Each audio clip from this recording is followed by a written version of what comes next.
Good afternoon, everyone. My name is Chrissy Matheson, and I'll be your moderator for today's press briefing. Before we begin, I'd like to introduce the Premier of Nova Scotia, Dr. Robert Strang, the Honourable Ian Rankin, and Nova Scotia's Chief Medical Officer of Health, Dr. Robert Strang. Go ahead, Premier. Thank you. Good afternoon, everyone. We're reporting 3 new cases today, 2 in the central zone, 1 in the western zone. That gives us a total of 24 active cases in the province. Today, on the eve of Easter weekend, I'm pleased to share with you that we've hit a milestone of over 100,000 doses in arms. That's more than half of Nova Scotians over the age of 80 now receiving their vaccine shot, and over 85% of healthcare workers now have their first shot. We're well on track to meet our target of delivering a first dose to every Nova Scotian by the end of June. We had a record high once again on Tuesday with 6,200 doses in arms.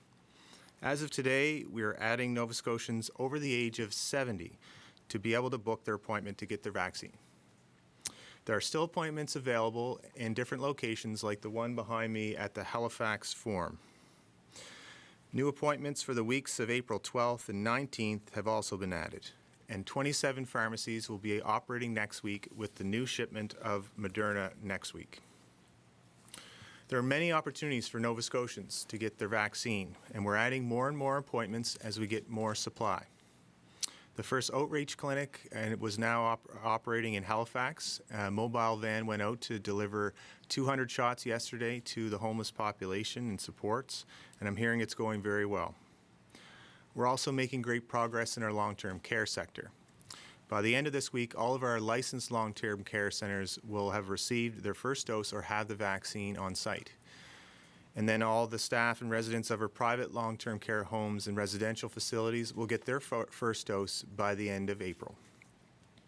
We are making good progress. However, if you see what's happening in other parts of the country where they have tighter restrictions and in some cases lockdown, we can be thankful that Nova Scotians continue to work hard following public health protocol, and as long as that continues, we'll continue to be in good shape as we await for our vaccine supply.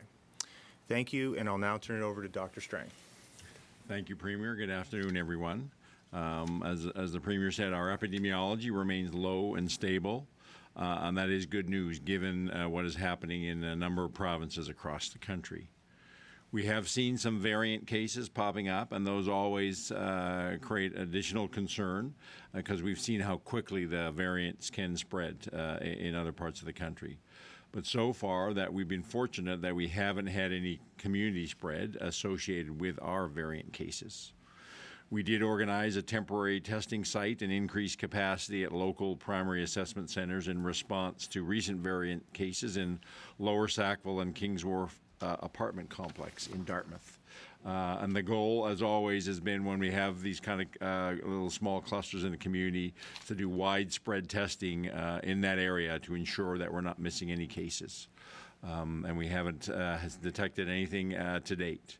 And our testing numbers have increased significantly over the last number of days as a result. And so I thank people who have heard our call for testing and have come out, and our testing sites have been busy.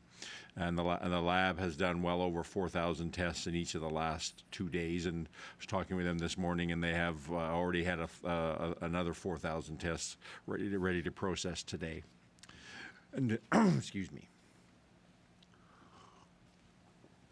And despite all this increased testing, we're not seeing increased case activity, which is really good news. So I want to thank everyone who came out to get tested. This approach that we continue to use is how we work together to contain any potential spread of COVID-19 here in the province. And I also want to say thank you to once again to the Nova Scotia Health Authority Lab for their work at processing building capacity. And they've also now developed a process to pre-screen for variant cases. This test can give an initial sense of whether a positive specimen is a variant. It can't identify which variant, but it does give us same-day results. And then all the positive specimens through the screening test are then sent to the national lab for confirmation of variants, and that can take up to 1 to 2 weeks. But the benefit is that if we can pick up a possible or a variant case early, and we can add that to our public health response as we're dealing with those cases. So I'd like to move on just to talk about vaccines quickly. As the Premier noted, booking is now open for Nova Scotians age 70 and older. And if you have not yet booked yourself or for a loved one, please do so. There are appointments available all over the province, and we will keep adding additional appointments as required. Today is the last day that clinics are running for our initial doses of AstraZeneca. Appointments were fully booked for the initial 13,000 doses of this vaccine.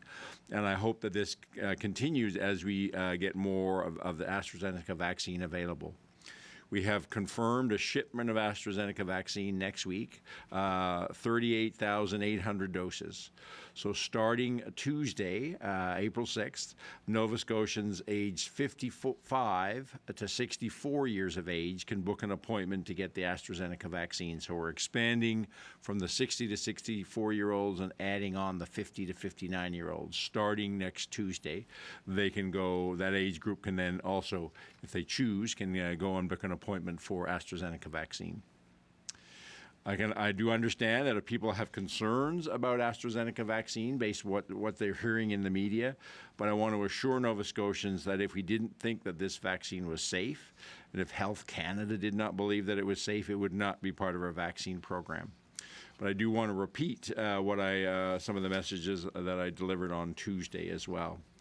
The pause on the use of AstraZeneca for people under age 55 doesn't mean that the vaccine isn't safe or isn't a good vaccine.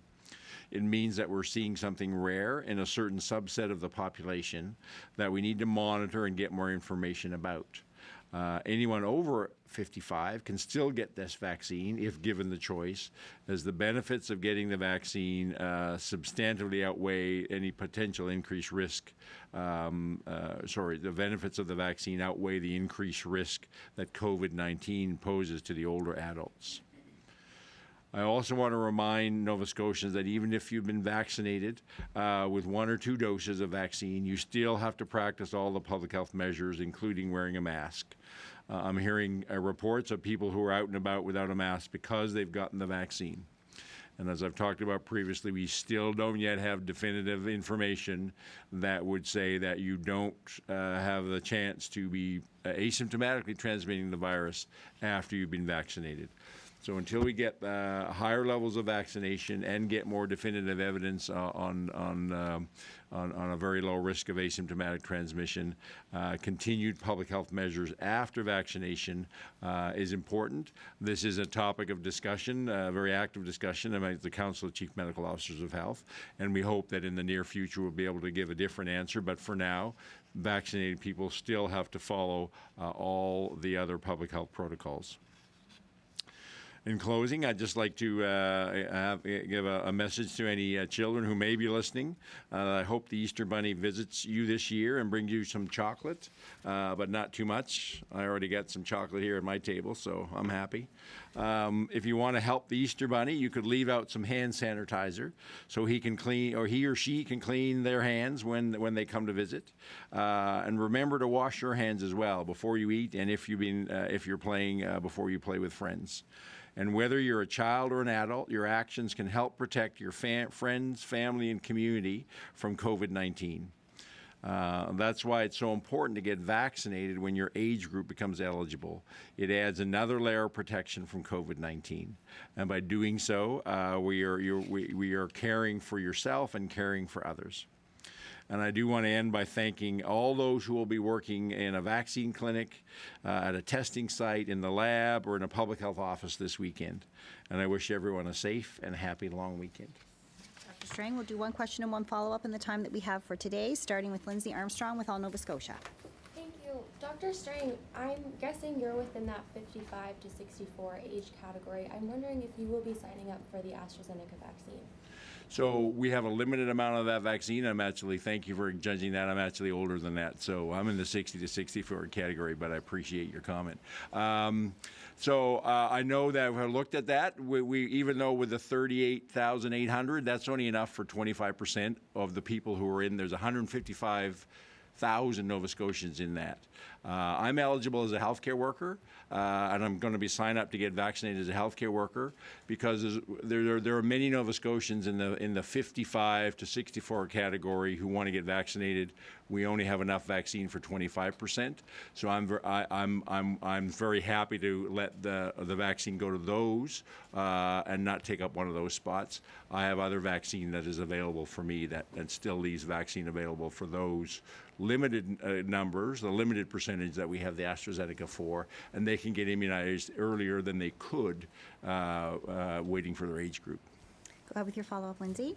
Recognizing what you've just said about the importance of vaccinating as soon as your time slot becomes available, what would you say to those who are maybe a bit concerned about AstraZeneca and who are now hearing that you're going to wait for something else for yourself? So I'm not waiting. I have an option that because I'm a healthcare worker, I can get in a line for the healthcare worker. If I wasn't, I could choose AstraZeneca. But because there's only, as I said, there's AstraZeneca for 25% of the eligible cohort. So if I take one of those, when I have another option, there's somebody in that age cohort who can't get a vaccine. So I'm going to go a different route and leave all that vaccine open for those who that is their only option for vaccine at this time. Next question will go to Blair Rhodes with CBC. Dr. Strang, earlier in this news conference, you indicated, or I believe perhaps the Premier did, that there were openings still available for vaccinations at various clinics. Why are there still openings? Are you seeing or hearing of any hesitancy out there? No, we have openings, but that's for the next week or 2 weeks. So we open up 2 weeks at a time. They don't all get filled up right away.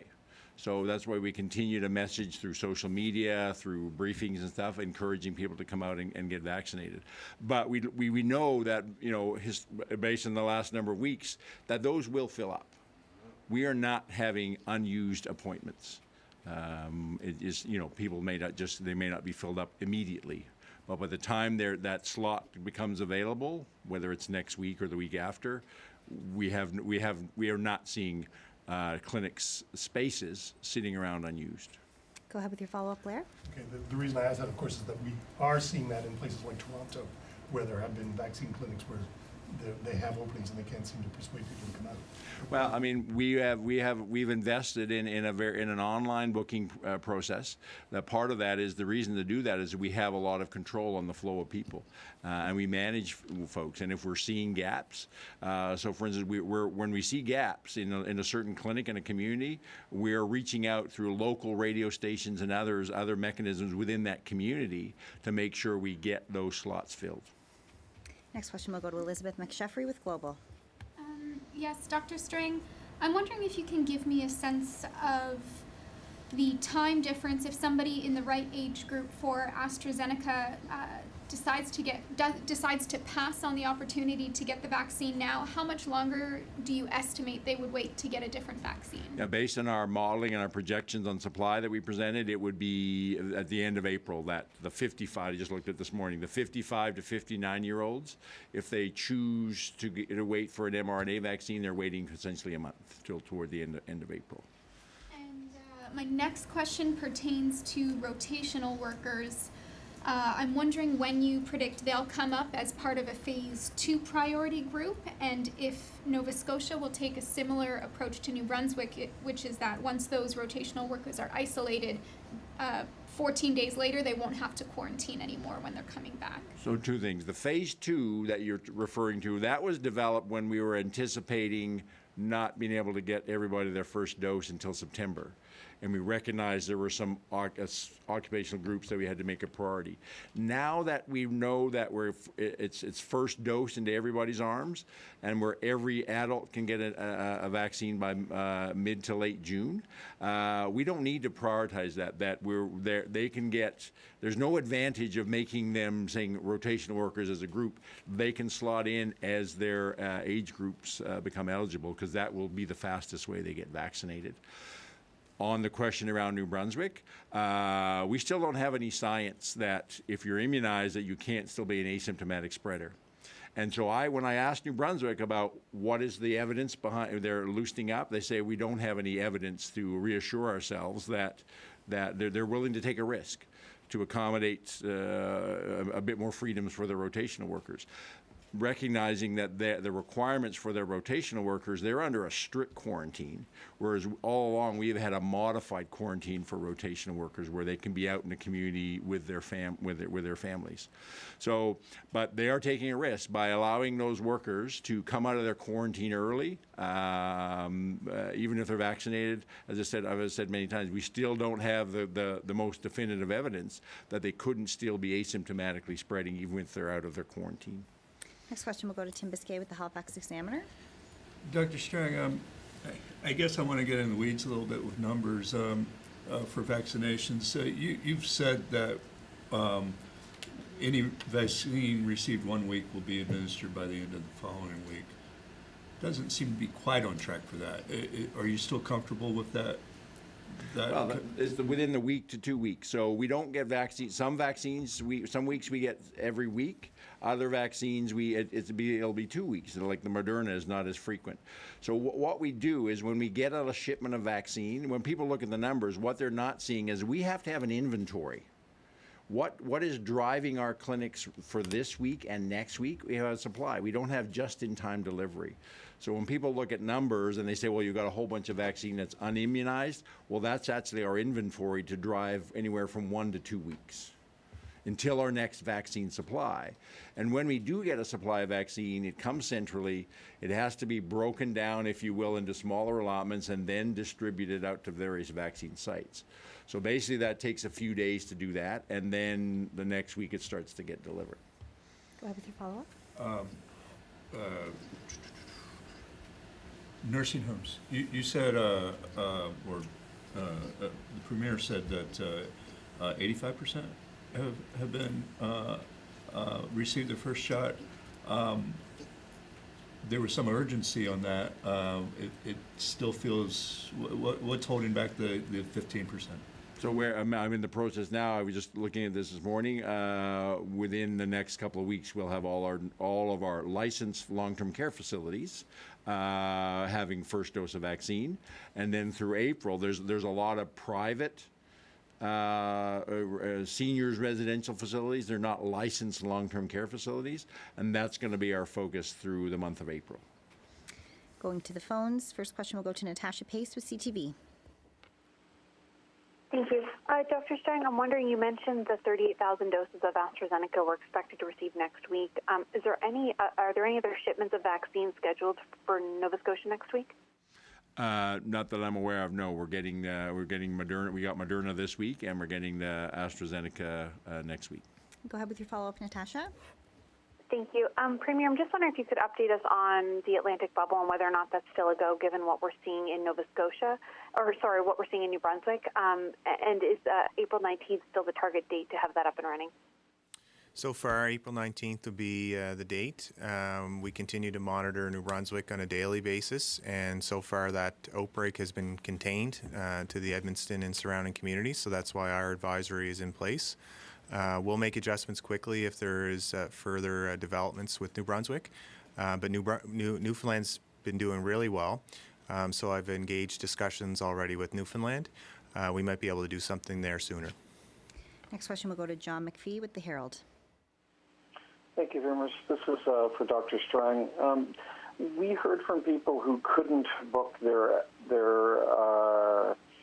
AstraZeneca shot after trying for a week in the first phase of that rollout.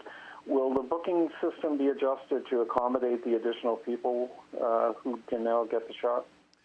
So anybody, once you're eligible, so if they, for some reason, and I don't know the technicalities, the vast majority of people are able to book their clinic appointment very successfully. Excuse me. I got a dry throat. Once they're eligible, and when we're opening up those, even if they tried for the 13,000 and weren't able to get in there, they're still in that age group of 50 to 64, so they're still eligible and can rebook a vaccine now that we have additional coming. Go ahead with your follow-up, John. Thank you. This is again for Dr. Strang. Pfizer said, I believe it was yesterday, they said that a study shows that their vaccine is effective is quite effective in the 95% range, I think, in the 12 to 15-year-old category. Do you think that this age category will be added to Nova Scotia's plans at some point? So that's a single study from the manufacturer. They would have to bring that forward for assessment by Health Canada, and Health Canada would adjust the license if the evidence was there. That has not been done yet, so we can't act independently. We would have to wait for Health Canada to license that product for this younger age group. Next question will go to Keith Doucette with Canadian Press. Good afternoon, Dr. Strang. I'm wondering if there's still anybody hesitant about taking AstraZeneca, whether you can offer even further assurances. I know that there's been U.S.-based doctors who said at the very least all 4 vaccines will at the very least keep you out of an ICU. Is that your understanding about all the vaccines, including AstraZeneca? Is that yet another reason why people should consider taking it if they're hesitant? Yeah, I mean everything I've seen, and I haven't seen Johnson & Johnson as yet to be licensed here in Canada. So even that data hasn't even come forward through Health Canada to the National Advisory Committee. So the 3 vaccines that I'm well aware of are AstraZeneca, Moderna, and Pfizer, and all the evidence is that they're all very effective against presenting severe disease requiring hospitalization or even ICU admission or even death. So I'm very comfortable, and that is the reason one of the reasons we're making the recommendation that for people 55 to 64 that they're still comfortable, because their risk of a severe outcome from COVID starts to become a much bigger factor, and certainly far outweighs any very small risks from what we know of these blood clotting events, which all seem to be happening by and large in the under 55s. So that's why we're still going ahead very confident and comfortable that the AstraZeneca is safe to recommend for that 55 to 64 year age group. And NACI, however, above 65, NACI still has the preferential recommendation that people who are at groups that are at significant increased risk of severe outcomes from COVID should preferentially receive the mRNA vaccine, and that's why we're sticking within that 55 to 64 year age group.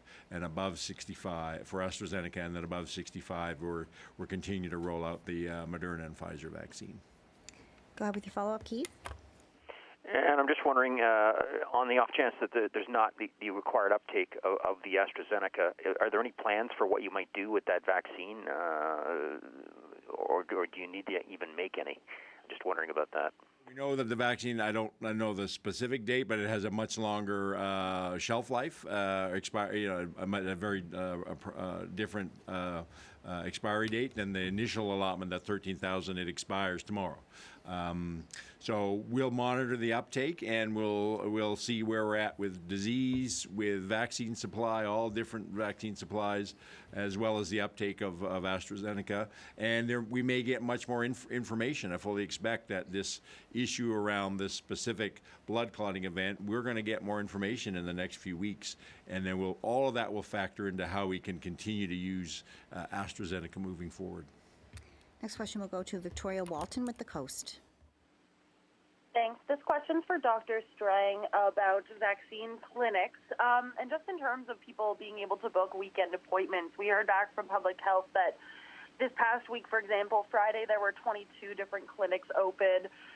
Saturday there were 13, and Sunday there were 4 across the province. And I'm just wondering, as we move into the working population, and I mean people over 65 and 70, some of them are certainly still working as well, will we be increasing vaccine appointments available on the weekend to be the same as weekdays?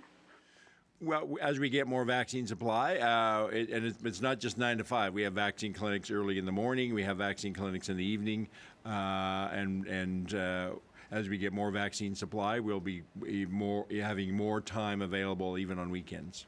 Go ahead with your follow-up, Victoria.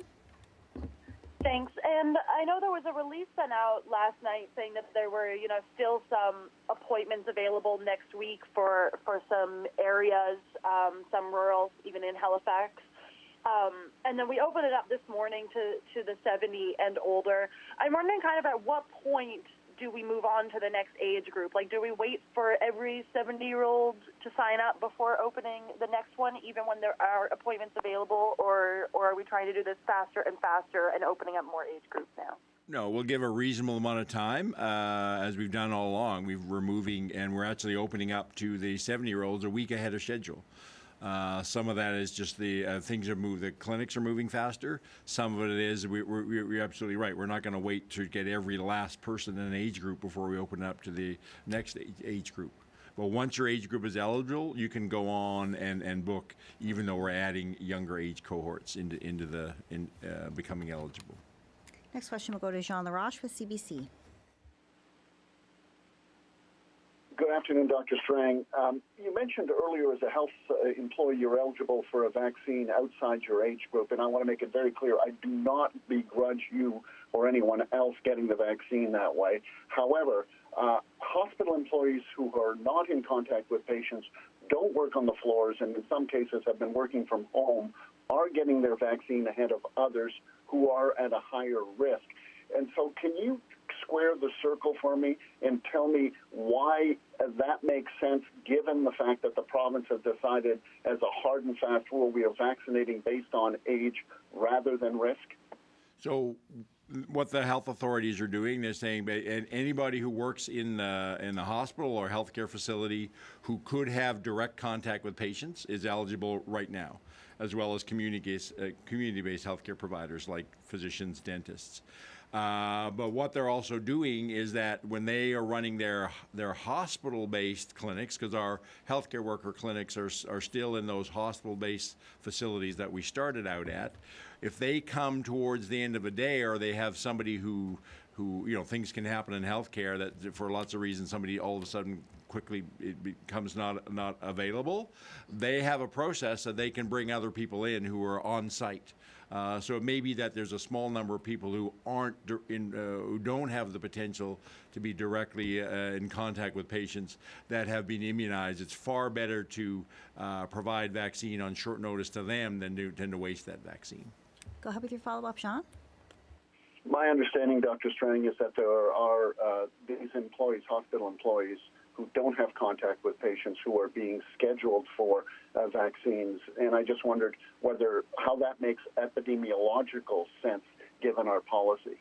So that's not my understanding. What the health authorities are doing, their language is very clear that healthcare or anybody who works in the hospital facility who may come into direct contact with patients. So that includes people that are cleaners, people that are delivering meals on the floors. That those are the groups that are focusing on now. And there may be some others that because of the need to use vaccine rather than waste it, who aren't in that category get immunized.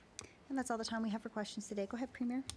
Thank you, Chrissy. As you know, this is holiday weekend, and I hope you all get to spend it with friends and family. Looking across the country, we are very fortunate to live where we live. I think an Easter long weekend in Nova Scotia will look different than a long weekend in provinces where they continue to battle outbreaks of COVID-19 and new lockdowns are being imposed. As Dr. Strang says, things can change quickly, and it's up to us to keep one another safe. I want to close with a request. If you are eligible to book and haven't, please take that step. It's critical that every Nova Scotian who is able gets the vaccine. This is our way forward, out of the pandemic and back to normal. And if you're wondering whether clinics are open this weekend, as was asked today, they are. Over 5,000 Nova Scotians are getting vaccines this weekend. Thanks to all of them and to the staff and volunteers, like those shown behind me, for giving up their weekends to help keep these clinics running. As Dr. Strang suggested, leaving some hand sanitizer out for the Easter Bunny, may I suggest that you also leave out some carrots. Have a safe and happy Easter weekend, and practice social distancing, wear a mask, and keep washing your hands. Thank you.